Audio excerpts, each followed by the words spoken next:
I'm Denise Cumming, the Executive Director of University Hospitals Kingston Foundation, and we are the fundraising arm for Kingston General Hospital, Hotel Dieu Hospital, and Providence Care. I am delighted to just remind all of you that the Prostate Cancer Fight Foundation has donated more than $490,000 to Kingston's hospitals for prostate cancer research over the years, and they have done an incredible job of raising awareness, not just in our community, but as part of the bigger Ride for Dad movement, the entire country, and in helping men to understand the importance of getting checked out, and in raising awareness about prostate cancer identification and treatment. Not only have all of you and your colleagues right across the country raised an incredible amount of money, but you are helping to save lives, and I think more importantly, providing incredible encouragement to people who are dealing with prostate cancer. The first fundraising ride with the Ride for Dad, which was in honor of the late Charlie Pester, was held in Ottawa and has grown to include 30 cities in Canada. What a great success story. And it's still growing. And the funds are distributed through the Prostate Cancer Fight Foundation. And the next ride is coming up very quickly, June 6th.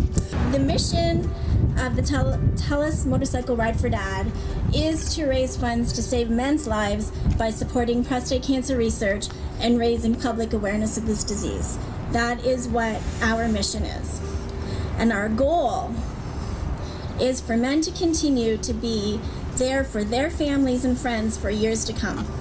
Our chapter now, as you've alluded to, has raised almost $500,000 for education or for research projects.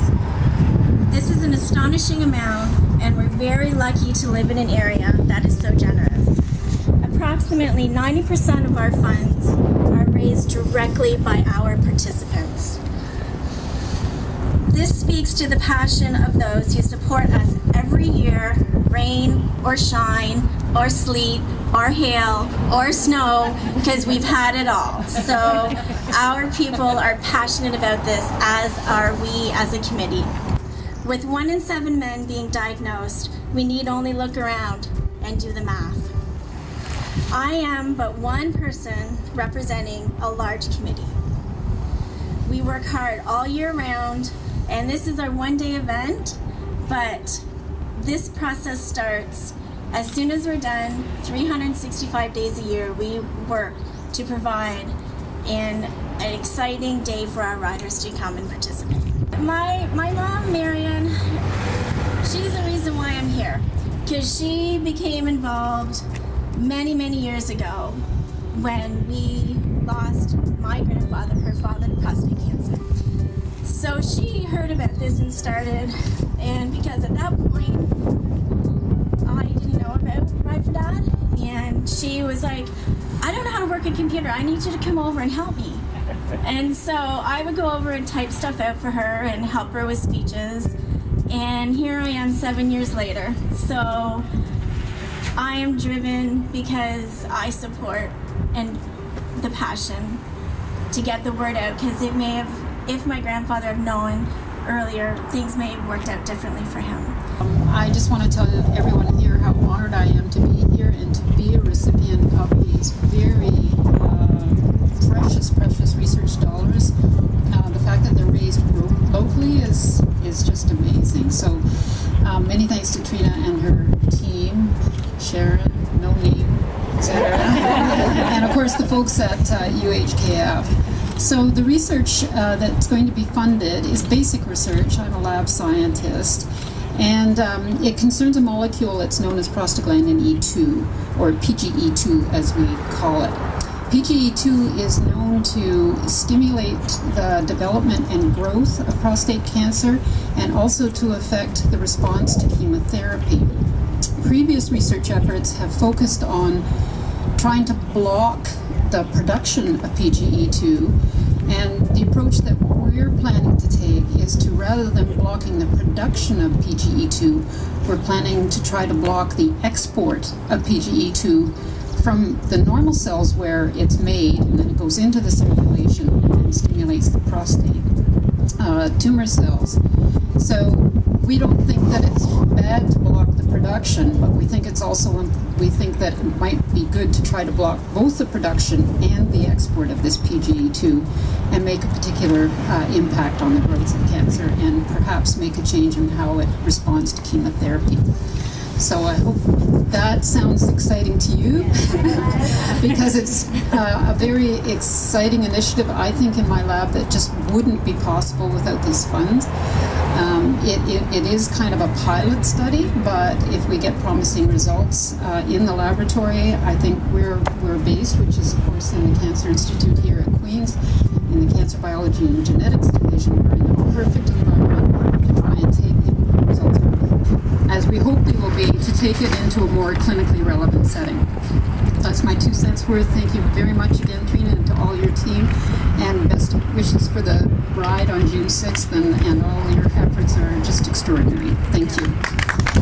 It's really great to be here. I worked for years with the Breast Cancer Foundation and Cure, and it's really great to see another organization dedicated to cancer like you guys are. And it's great just to see what happens in your own hometown, where it's really people working together in a community and really supporting the work that's going on in their own city. So it's really great to see that, and thank you very much.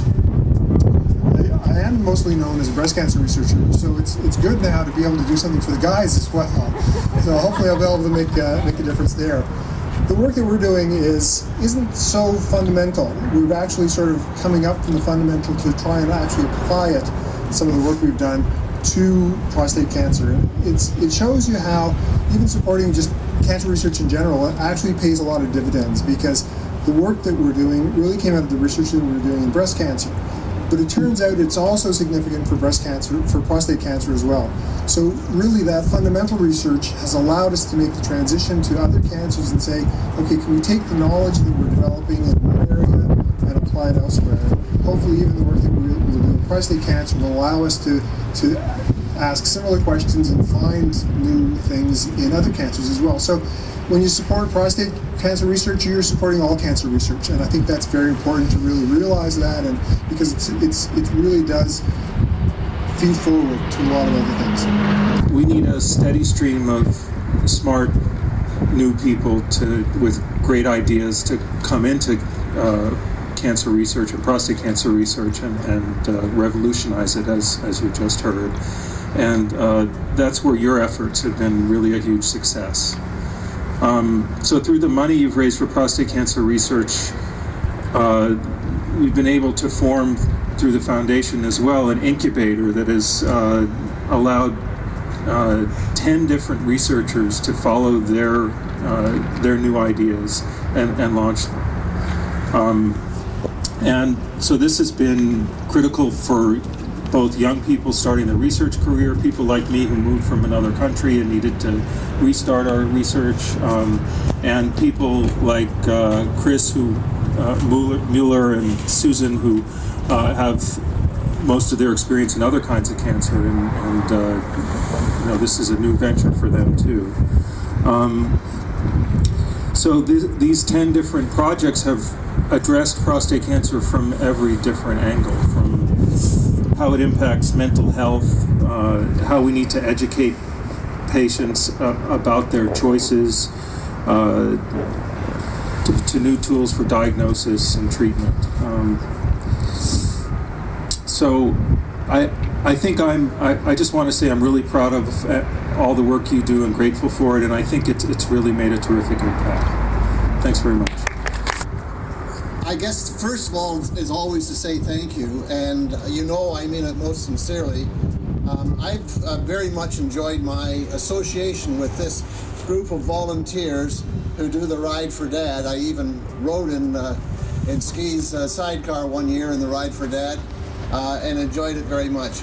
My T-shirt says "Back Your Brothers," and I've been very fortunate. My cancer was diagnosed in January 2008, and here I am in 2015 doing well. Thank you very much.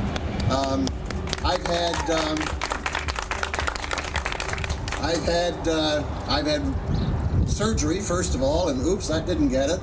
And then I had radiation, and I remember the doctor looking at the chart as we had our meeting after the 35 or whatever number of radiation treatments I had, and he said, "Oh, that doesn't look normal, or that doesn't look good," or something, or maybe it was one of those oh-ohs. And so I knew that wasn't good.